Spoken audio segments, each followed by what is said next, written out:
Quero convidar todos a abrirem suas Bíblias em João capítulo 6, por favor. Nós vamos continuar estudando o Evangelho segundo João, e como nós avisamos há 2 semanas atrás, nós tivemos a necessidade de dividir o capítulo 6 em algumas partes, exatamente por conta da sua extensão. É um capítulo bem grande. Aqueles que fizeram uma leitura ou durante a semana, ou até mesmo hoje, acredito que deu para perceber. Então, nós já estudamos a passagem que tem como título em nossas Bíblias a multiplicação de pães e peixes. Na semana passada, nós estudamos sobre o evento de Jesus andando sobre o mar. E hoje nós vamos começar a tratar sobre o tópico de Jesus como o pão da vida. E aí nós vamos hoje estudar apenas do verso 22 até o verso 35, que serão os versículos que nós leremos nessa noite. João capítulo 6, versos 22 a 35, a palavra do Senhor diz assim: No dia seguinte, a multidão que tinha ficado do outro lado do mar notou que ali havia apenas um pequeno barco e que Jesus não tinha entrado nele com os seus discípulos, tendo estes partido sozinhos. Entretanto, outros barcos ou outros barquinhos de Tiberíades se aproximaram do lugar onde a multidão havia comido o pão depois que o Senhor deu graças. Quando aquela multidão viu que Jesus não estava ali, nem os seus discípulos, entraram nos barcos e partiram para Cafarnaum à procura de Jesus. E tendo-o encontrado no outro lado do mar, lhe perguntaram: Mestre, quando o Senhor chegou aqui?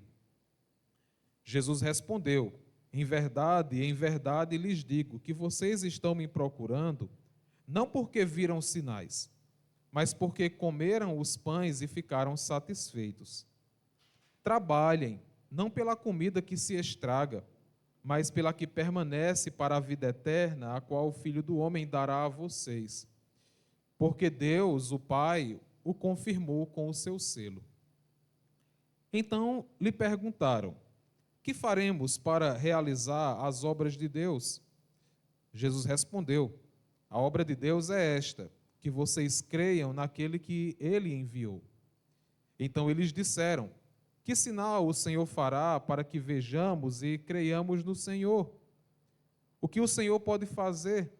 Nossos pais comeram o maná no deserto, como está escrito: deu-lhes a comer pão do céu. Jesus lhes disse: em verdade lhes digo que não foi Moisés quem deu o pão do céu para vocês.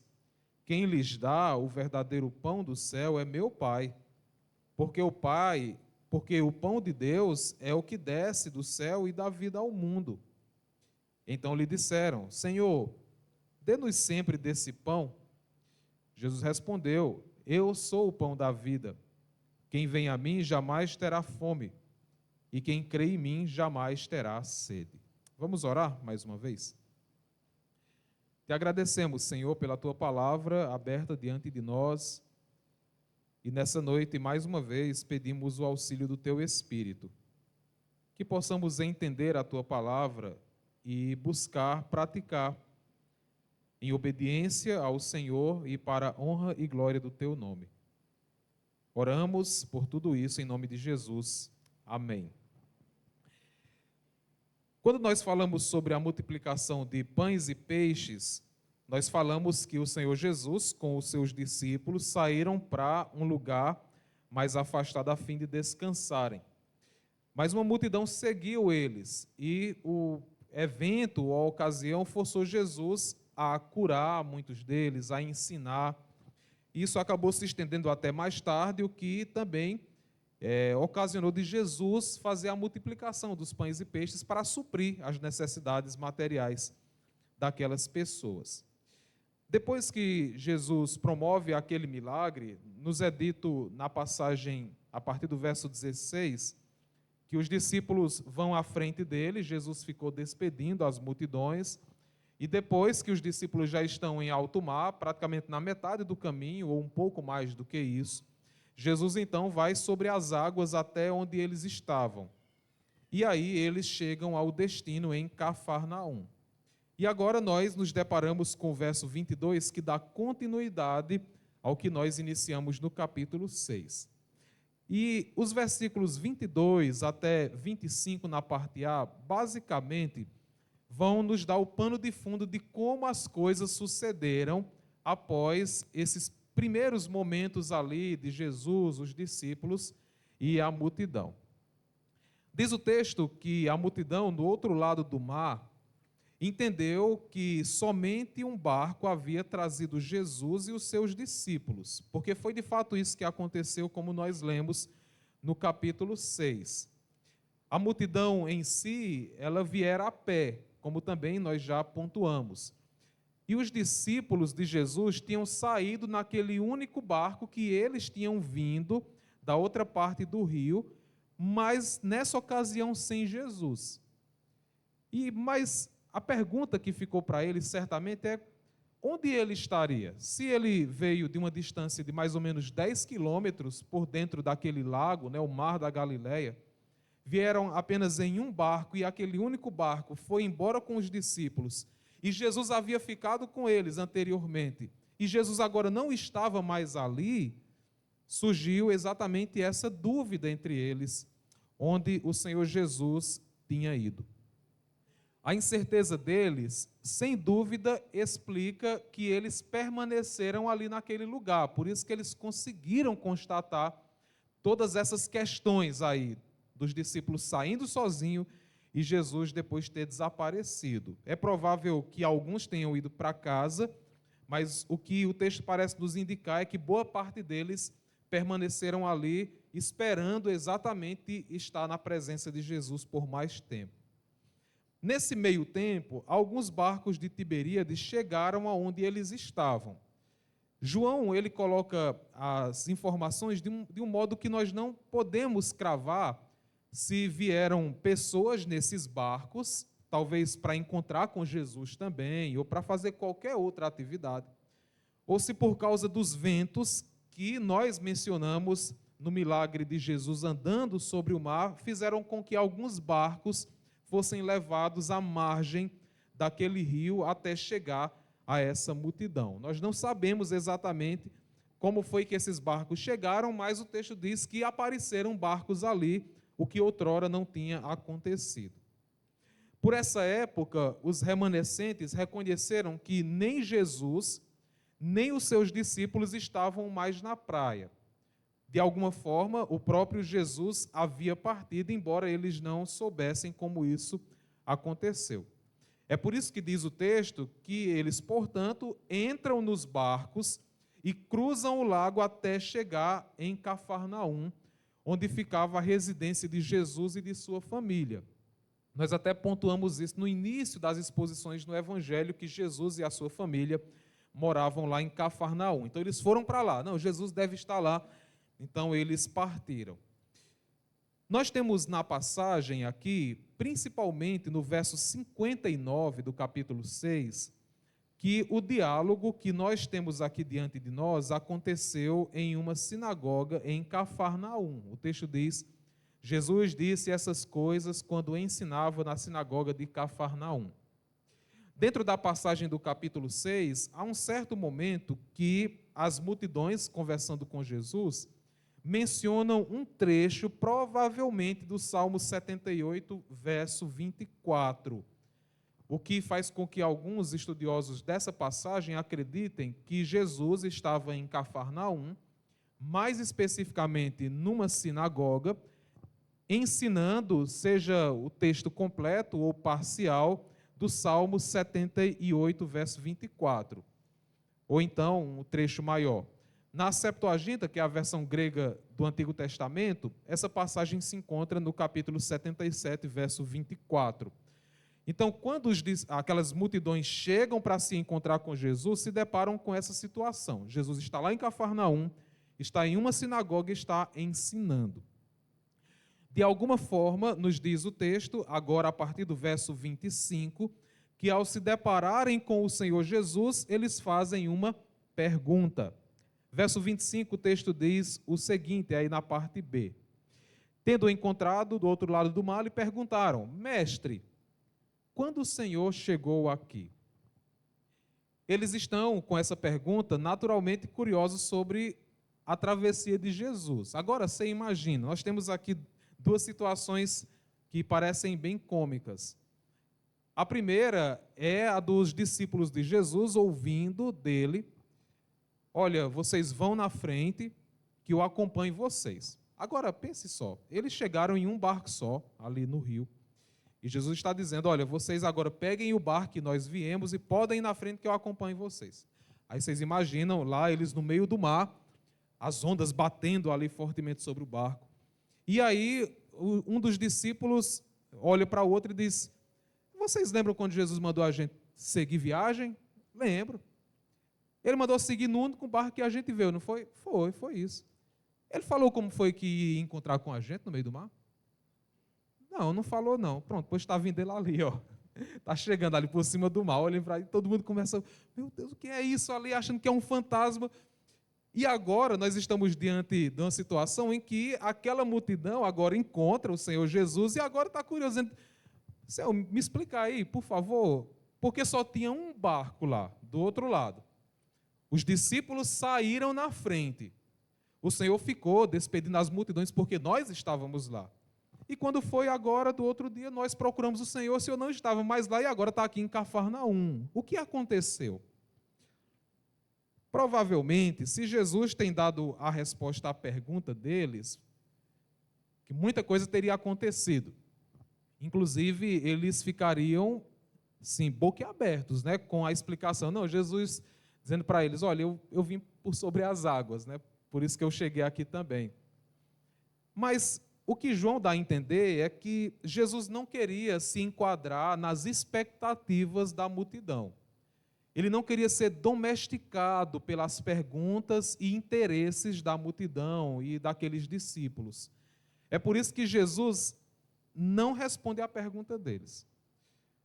Embora nós tenhamos que pontuar que essa frase pode enfatizar uma crença ainda que não completa na natureza milagrosa da travessia de Jesus, certo? Essa pergunta aqui dá a entender que eles estavam assim com uma pulga atrás da orelha que Jesus tinha feito alguma coisa sobrenatural. Mas Jesus não dá a resposta que eles fizeram. Pelo contrário, versos 26 e verso 27, o Senhor Jesus diz o seguinte: em verdade lhes digo, que vocês estão me procurando não porque viram sinais, mas porque comeram os pães e ficaram satisfeitos. Trabalhem não pela comida que se estraga, mas pela que permanece para a vida eterna, a qual o Filho do Homem dará a vocês, porque Deus, o Pai, o confirmou com o seu selo. Então, eles perguntam ao Senhor Jesus como foi que ele chegou até Cafarnaum sem andar com os discípulos no barco. E Jesus, ao invés de dar a resposta, ele questiona os motivos deles ao procurá-lo. É isso que Jesus faz aqui. Jesus está dizendo para eles: olha, vocês não estão me procurando porque vocês viram os sinais que foram feitos, ou o sinal, mais especificamente. Mas vocês estão me procurando é porque vocês encheram a barriga de vocês. Vocês ficaram satisfeitos, vocês comeram os pães e os peixes, e agora vocês estão atrás de mais alguma coisa nessa mesma natureza. Então, Jesus muda aqui a pergunta deles, né? A resposta de Jesus vai em outra direção, porque, de alguma forma, Jesus precisava quebrar aquela expectativa totalmente distorcida deles com relação ao Senhor Jesus. Talvez as palavras de Jesus sobre os sinais nos faça questionar, porque Jesus já havia dito em outros momentos, e até o evangelista João, de que não era correto procurar Jesus apenas por causa dos sinais.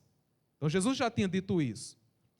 Mas aqui Jesus está dizendo: olha, vocês não vieram atrás de mim por causa do sinal que vocês viram, mas porque vocês foram alimentados, ficaram satisfeitos, e é por isso que vocês estão aqui.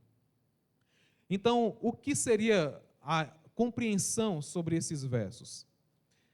Jesus está querendo pontuar para eles que o que eles deixaram de ver foi o que o sinal realmente significava. Não era simplesmente o sinal, porque em um nível superficial, o sinal comprovava que Jesus tem poderes notáveis. Isso é óbvio. Mas os sinais deveriam ser vistos como comprovação de algo maior, o que não está acontecendo aqui. O milagre em particular tinha enchido a barriga do povo e a multidão amou tudo aquilo. E todos estavam dispostos, fundamentados nisso, a alistar-se imediatamente a Jesus. Então, é exatamente isso que Jesus está contestando aqui nas palavras da multidão, daquelas pessoas que foram atrás dele. Então, com as palavras de Jesus aqui, ele está repreendendo as noções puramente materialistas que eles tinham do reino de Deus. Era a expectativa deles. Eles queriam simplesmente aquilo que Jesus pudesse oferecer para eles em termos materiais, o que parece refletir muito sobre as expectativas deles acerca do reino de Deus. Agora, no verso 27, nós temos aqui algumas frases, algumas palavras que requerem de nós uma atenção um pouco especial. O Senhor Jesus diz, olha, trabalhem não pela comida que se estraga, mas pela que permanece para a vida eterna. Então, Jesus primeiro chama a atenção deles para que eles não continuassem com essa perspectiva distorcida sobre o reino, mas que eles fizessem o contrário, eles procurassem o que de fato importa. E por isso essa frase aqui tão notável. Quando ele fala sobre permanece para a vida eterna, Jesus está dizendo que o alimento é ele mesmo, e por esse alimento continuado, na relação com ele, na vida com ele, aquelas pessoas que dele se alimentassem, poderia ter o sustento que faria com que eles entrassem na eternidade. Então, é mais sobre isso do que necessariamente a duração de Jesus como pão. Então, a subsistência que eles precisavam, o alimento que eles careciam, caso eles lançassem mão, abraçassem e comessem, faria com que eles fossem sustentados até adentrar a eternidade por causa da natureza do alimento que eles estavam comendo.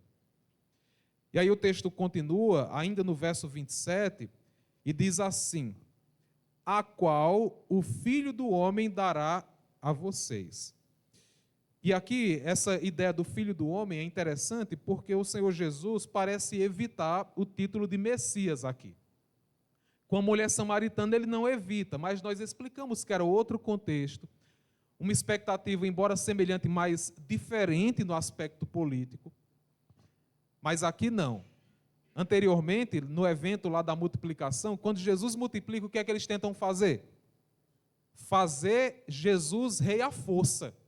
Agora você imagina se Jesus agora se coloca como o Messias, diretamente, claramente, para pessoas que estavam com perspectivas totalmente erradas sobre ele, certamente teria muitos problemas. Então Jesus, ele usa um título que está na escritura do Antigo Testamento, que diz respeito também ao Messias, mas que carrega mais a ideia de alguém que veio do céu para trazer as verdades divinas. Alguém que foi enviado pelo próprio Deus, da sua própria natureza, e que traz algo importante do próprio Deus para o seu povo. É por isso que ele diz, o Filho do Homem dará a vocês. Mas dá o quê? O que é que o Filho do Homem vai dar para eles, caso eles se alimentem de Jesus, caso eles vivam uma vida voltada para Ele? Ele está apontando aqui, se a palavra de fato está no futuro, para o tempo após a glorificação de si mesmo. E o que as pessoas iriam receber do Filho do Homem era exatamente os dons mediados pelo Espírito, que seriam ricamente concedidos a eles, como também era a expectativa do Antigo Testamento, quando esse período chegasse. E nós temos uma ampliação dessa verdade no capítulo 7. Então passa um pouquinho aí, olha o que é que diz o capítulo 7, versos 37 a 39. Então Jesus aqui com essas palavras, e João acentuando ainda mais essas verdades, nós já começamos a introduzir aqui em alguns momentos o assunto do Espírito Santo, que vai ser melhor trabalhado em outros momentos do livro, lá na frente. E aqui no capítulo 7, versos 37 a 39, nós temos o assunto um pouquinho ampliado sobre essa frase que nós lemos no capítulo 6. O texto diz assim: no último dia, o grande dia da festa, Jesus se levantou e disse em alta voz: se alguém tem sede, venha a mim e beba. Quem crê em mim, como diz a Escritura, do seu interior fluirão rios de água viva. Isso ele disse a respeito do Espírito, que os que nele crescem haviam de receber. Pois o Espírito até aquele momento não tinha sido dado, porque Jesus ainda não havia sido glorificado. Então o que Jesus está dizendo aqui com as suas palavras no capítulo 6, é que todos aqueles que trabalhassem pela comida que não perece, aqueles que de fato vivessem uma vida centrada em Jesus e dele se alimentasse, adentrariam a eternidade e através do Filho, mediado pelo Espírito, receberiam muitas bênçãos. E é o que nós vemos, obviamente, no contexto da igreja, certo? Mas aqui já seria um outro assunto. E aí, no verso 27, o Senhor Jesus finaliza dizendo que esse mesmo Filho do homem foi confirmado pelo selo de Deus. Deus selou. E aqui nós temos uma ideia de uma autenticação. As correspondências da época em que o texto foi escrito tinham alguns tipos de confirmação de autoria.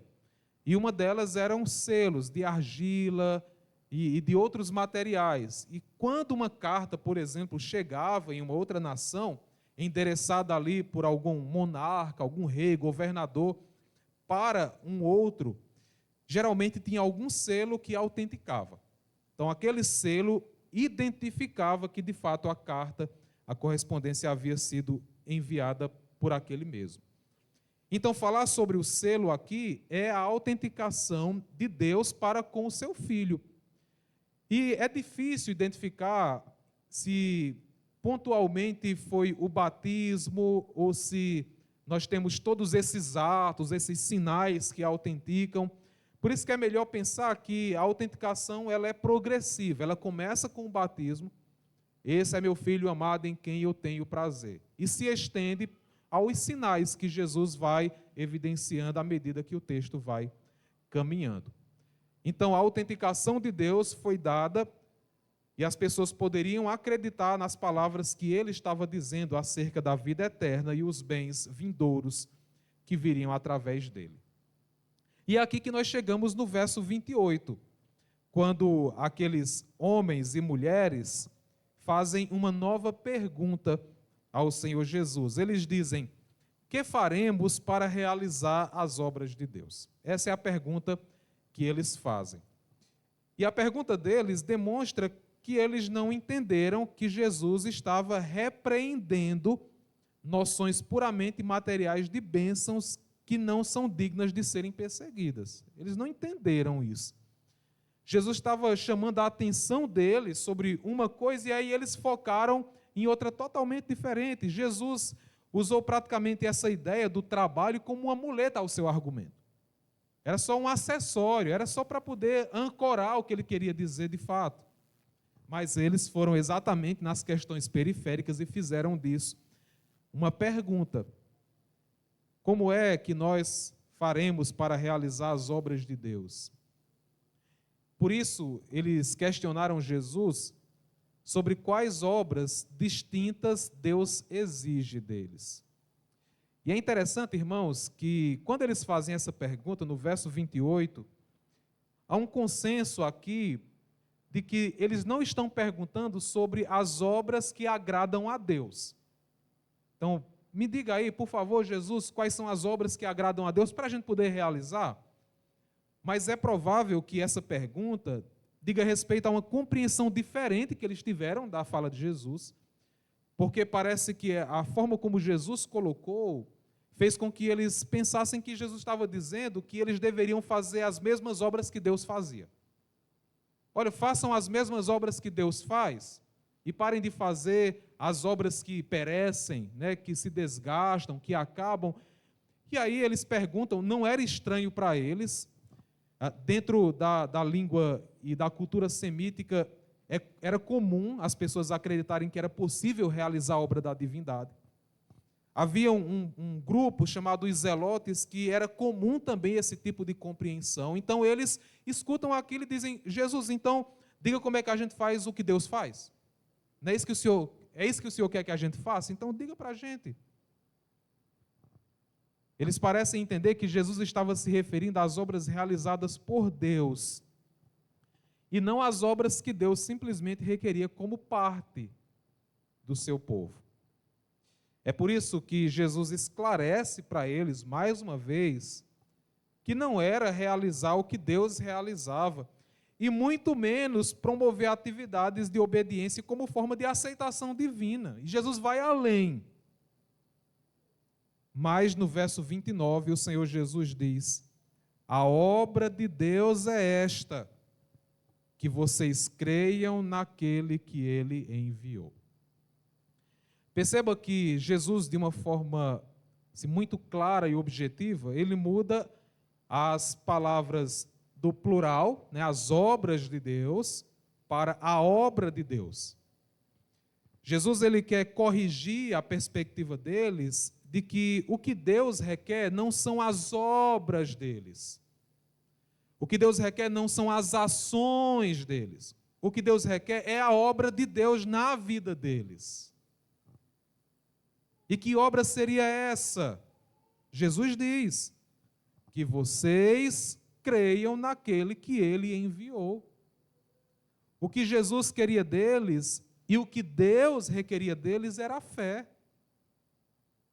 Seria uma crença de que Deus enviou o Messias ao mundo e Ele estava ali na pessoa de Jesus de Nazaré, conduzindo todos eles a uma vida de dependência, na sua presença, através dos seus ensinos e na esperança no porvir com Ele.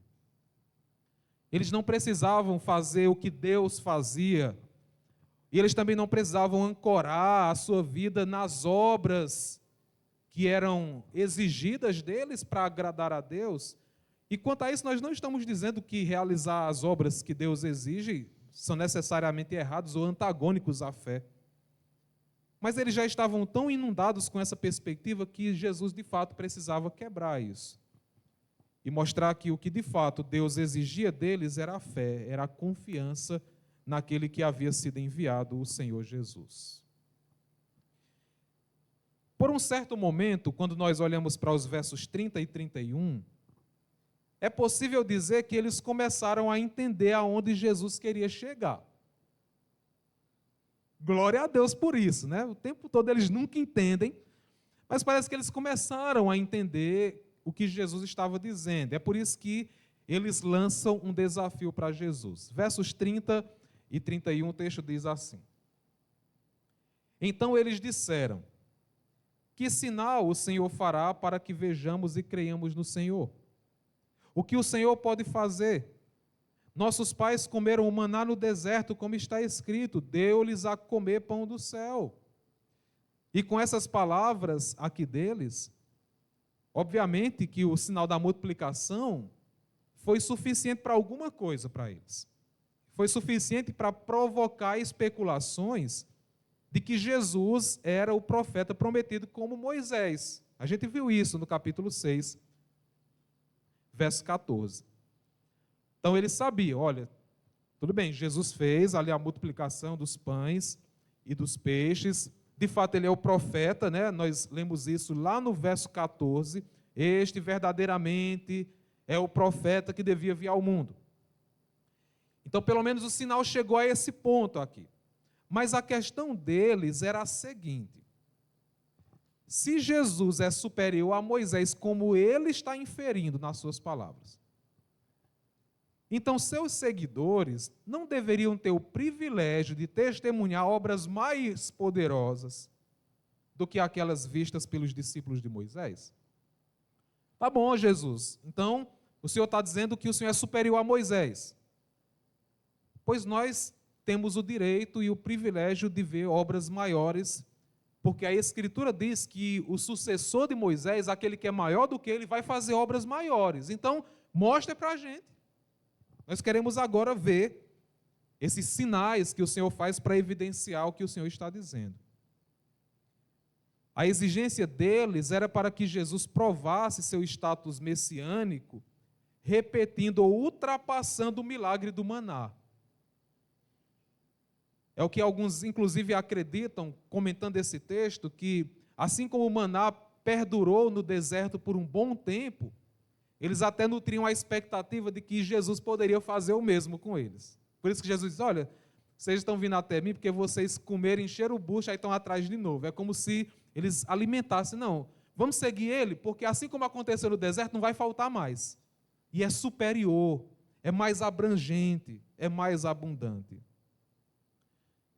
Agora, é digno de nota aqui que entre eles, entre aquela comunidade no início, havia uma expectativa, com base em algumas passagens, sobre o maná e a Torá como os elementos mosaicos, relacionados a Moisés, que estariam presentes como manifestações da era messiânica. Então, na cabeça deles, quando chegasse a era do Messias, quando chegasse a redenção de Deus, uma coisa era certa: o maná seria distribuído novamente e a Torá seria trazida a eles de alguma forma.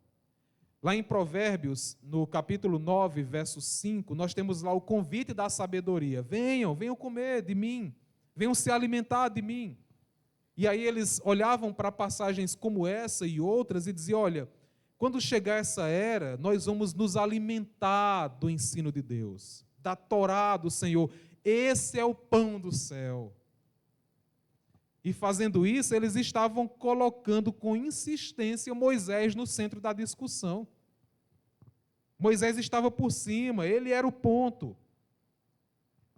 E é exatamente isso que justifica as palavras explanatórias de Jesus nos versos 32 e 33, quando Jesus diz o seguinte: em verdade lhes digo, que não foi Moisés quem deu o pão do céu para vocês.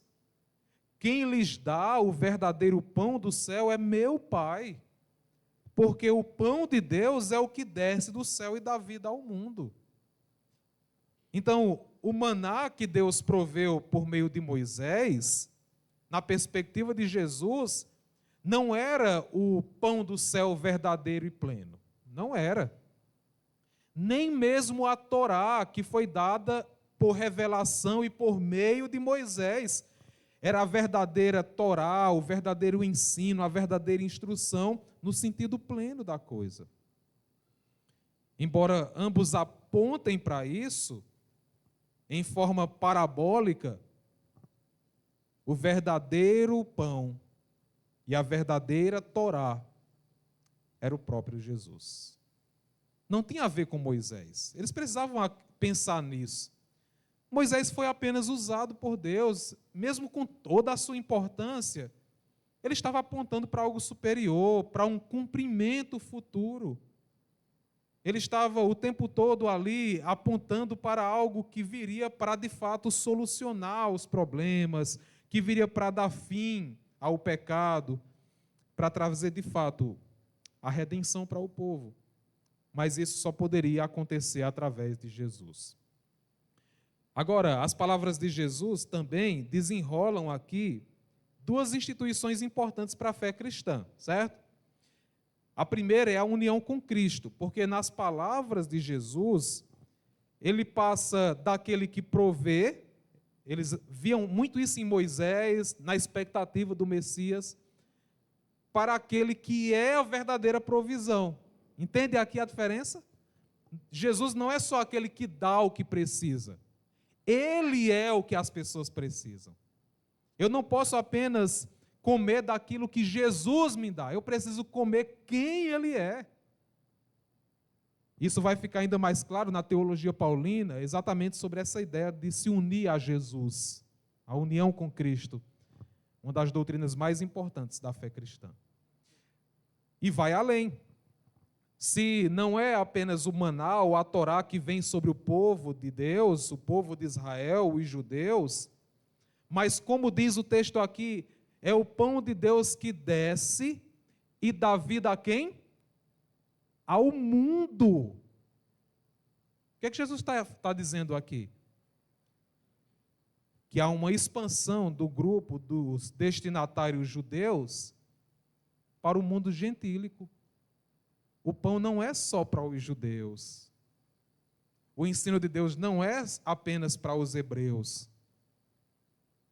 Mas o Senhor Jesus veio para ser o alimento para o mundo inteiro. Diante disso, eles fazem um pedido a Jesus no verso 34. Senhor, dê-nos sempre desse pão.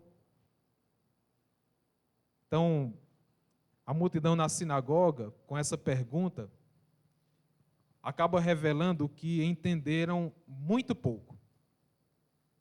Tão pouco como a mulher samaritana. Pelo menos até a metade do diálogo com ela. Vocês lembram? João capítulo 4, verso 15.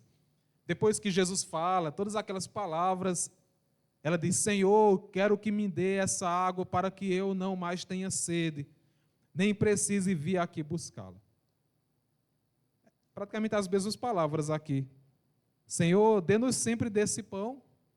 Em outras palavras, para que a gente não passe mais necessidade, não tenha fome, dá para a gente desse pão. Esse pão do céu, esse pão de Deus. Novamente, demonstrando que eles entenderam as coisas apenas na esfera mundana. Muito limitado, diante de tudo aquilo que Jesus explicou para eles. É por isso que Jesus conclui no verso 35 com as seguintes palavras: Eu sou o pão da vida. Quem vem a mim jamais terá fome, e quem crê em mim jamais terá sede. Na próxima semana nós vamos entrar no verso 35 e a partir dele e até o verso 59, explicando um pouco mais pormenorizado essa ideia do pão da vida, certo? Nós não vamos nos deter muito nele hoje. Mas basta acentuar que tudo o que aquelas pessoas precisavam para uma vida plena estava em Jesus. O eu sou, mais uma vez aqui vamos falar sobre isso, ele era de fato o pão da vida. O pão de Deus, o pão do céu, o pão vivo, era Jesus. E era exatamente isso que eles precisavam. Meus irmãos, amigos que estão aqui, será se a nossa maior necessidade e anseio tem sido satisfazer nossos desejos com os bens de Cristo ou satisfazer as nossas necessidades na pessoa de Cristo? Acredito que essa é uma das perguntas que parecem saltar do texto imediatamente. Será se as nossas necessidades e anseios, os nossos desejos mais profundos da alma, têm sido satisfeitos apenas com aquilo que nós temos recebido de Deus? Temos almejado receber dele? Ou essa satisfação e necessidades estão sendo supridos na pessoa de Jesus? Além disso, uma outra pergunta que parece saltar do texto é sobre o que nós temos investido quanto à nossa vida, quanto ao nosso tempo, recursos e tudo mais.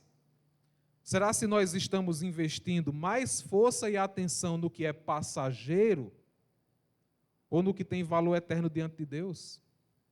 Foi essa questão que Jesus colocou para os discípulos ali. E sem dúvida alguma, uma terceira pergunta é: qual a real motivação que nos leva a buscar Jesus? Não foi isso que começou o texto?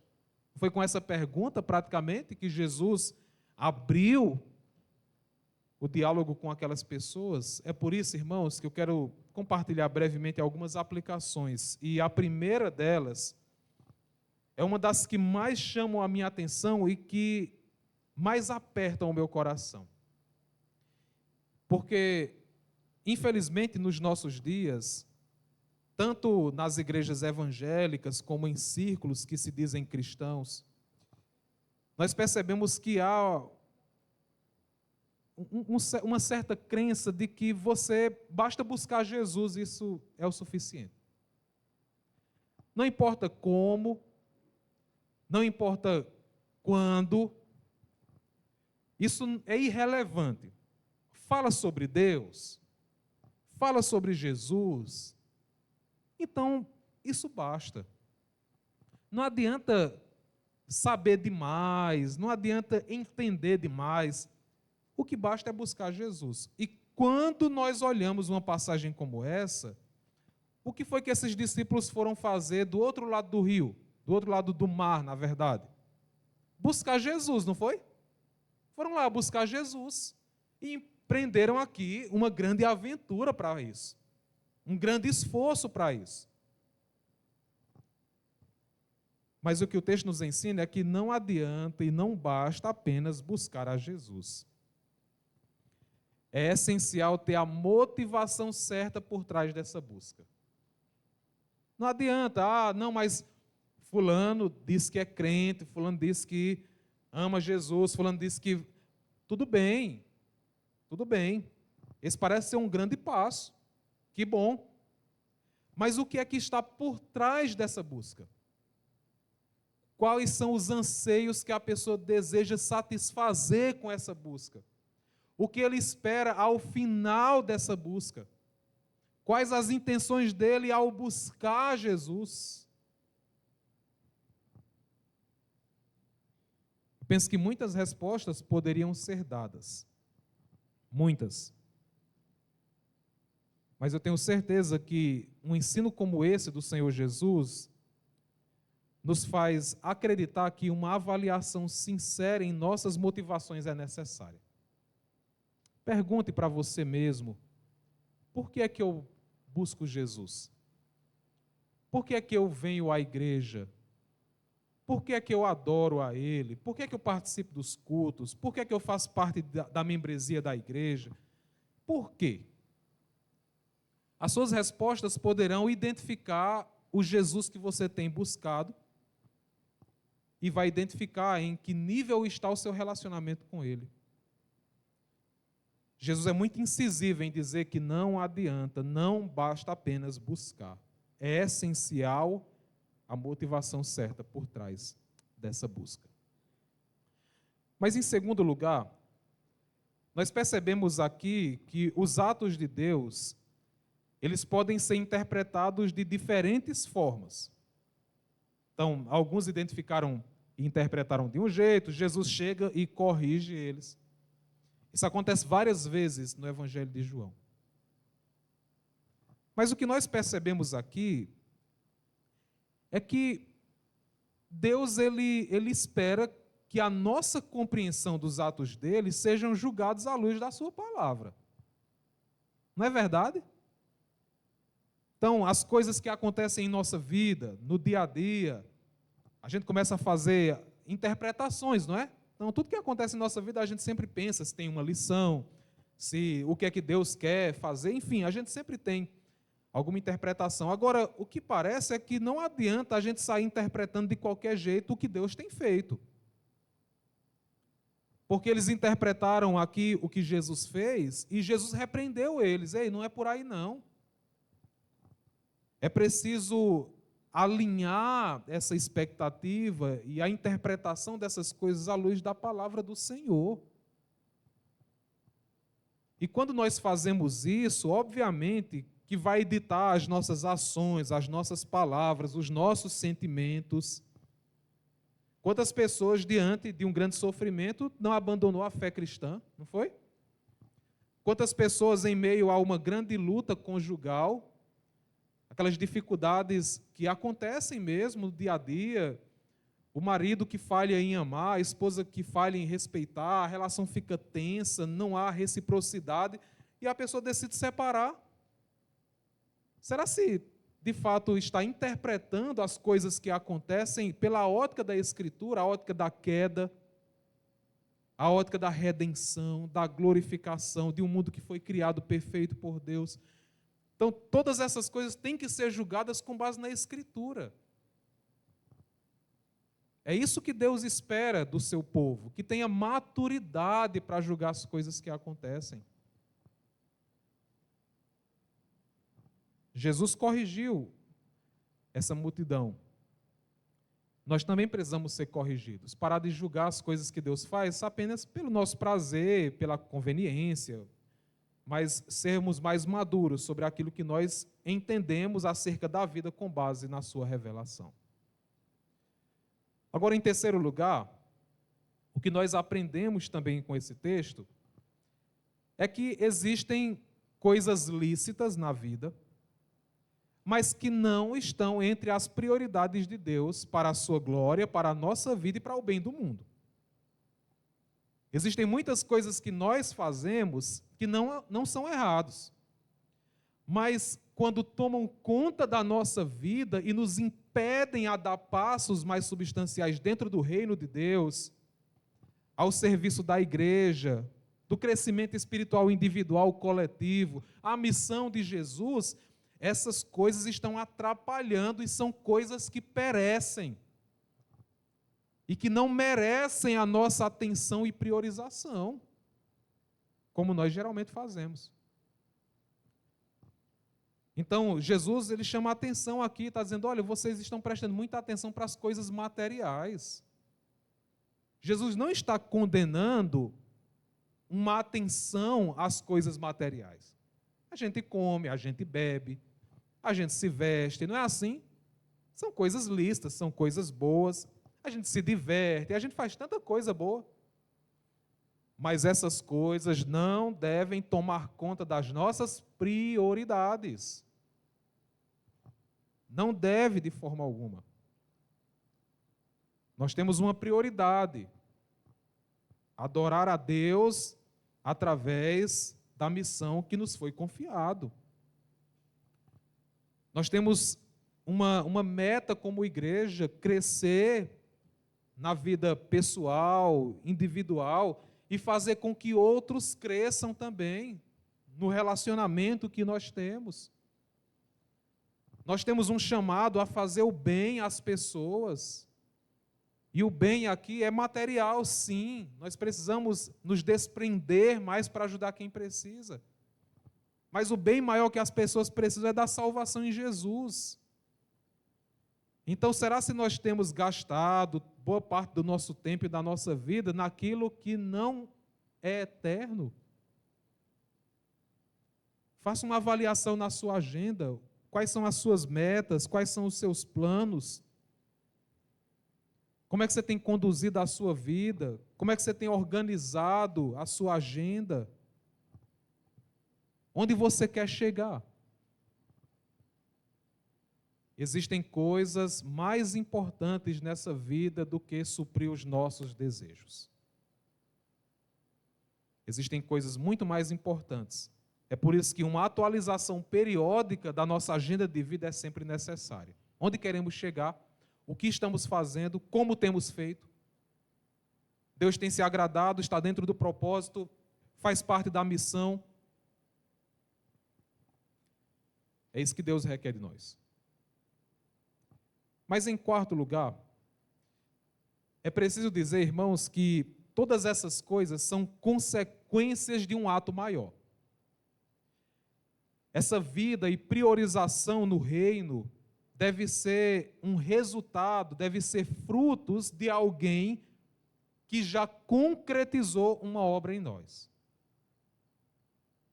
que é a graça de Deus através de Jesus Cristo. A obra de Deus, ela começa e se completa com uma fé genuína em Jesus. Ponto final. Nós não estamos falando que através dos nossos atos, da nossa vida, da nossa espiritualidade, nós conseguimos a salvação, a reconciliação com Deus, nada disso. E se essa é a sua crença, infelizmente você não é crente em Jesus. Você é crente em você mesmo, que é capaz de fazer o que é necessário para se achegar a Deus. É por isso que Jesus diz, olha, a obra de Deus é essa, que vocês Creio naquele que foi enviado. É a fé que ele requer. Porque tudo é graça de Deus. Então acorde e durma, se você é crente em Jesus, com a esperança de que, independente se você vai ser um grande herói na fé, uma pessoa que vai lutar a vida toda com quedas e acertos, sempre agoniado ali com as lutas diárias, a luta contra o pecado, o desejo de sempre acertar, vai chegar mazelado no fim da sua vida, mas é a fé que salva você. Não são suas obras.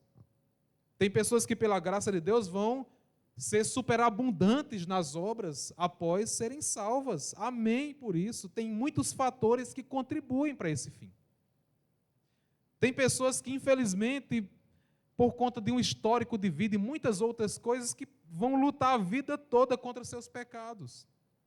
Uma luta sincera, genuína, porque amam a Jesus e odeiam o seu pecado. Tanto os primeiros como os últimos vão chegar, porque não depende do que nós fazemos, é daquilo que Deus fez em Jesus. Por isso que é pela fé.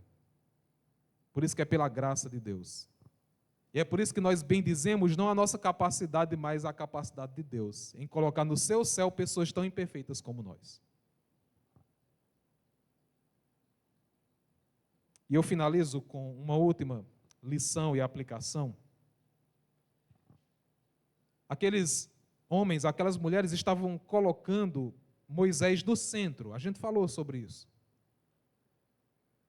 E é necessário dizer, assim como o Senhor Jesus fez com eles, que pessoas e instituições, por mais importantes que sejam, não podem ofuscar a supremacia de Cristo. Não podem. A igreja é de Jesus, o reino é de Jesus, a vida é de Jesus. A gente precisa parar de exaltar igrejas, líderes. É Jesus o centro. As coisas não giram em torno de pastor, diácono, denominação. As coisas giram em torno de Jesus. E quando as pessoas se batem demais por causa de denominação, líder, picuinhas, é porque Jesus saiu do centro e o nosso ego entrou com tudo. Aí pronto. É só esperar a destruição. Agora, quando Jesus é o centro, todo mundo se prostra e está tudo resolvido. Quando Ele é o centro de todas as coisas, cala-se diante dEle toda a terra, todo mundo serve, todo mundo ama, todo mundo prossegue na missão que Ele estabeleceu e está resolvido. Mas qual é o nosso problema? É colocar a nossa vida no centro, a vida da nossa família no centro, dos nossos amigos, dos líderes, de tantas coisas, e deixa Jesus sempre fora. Ele nunca é o centro. Eu faço da minha vida o que eu quero, é da forma como eu quero, é do modo como eu penso. E onde é que está Jesus em tudo isso? Tem uma certa canção que diz a seguinte frase: nunca foi sobre nós. A vida que nós vivemos não é sobre nós. As coisas que nós fazemos não é sobre nós. Os desejos que nós alimentamos não é sobre nós e não tem que ser. O que nós fazemos, almejamos, planejamos, investimos é sobre quem? É sobre Jesus. Ele é quem é o centro, não somos nós.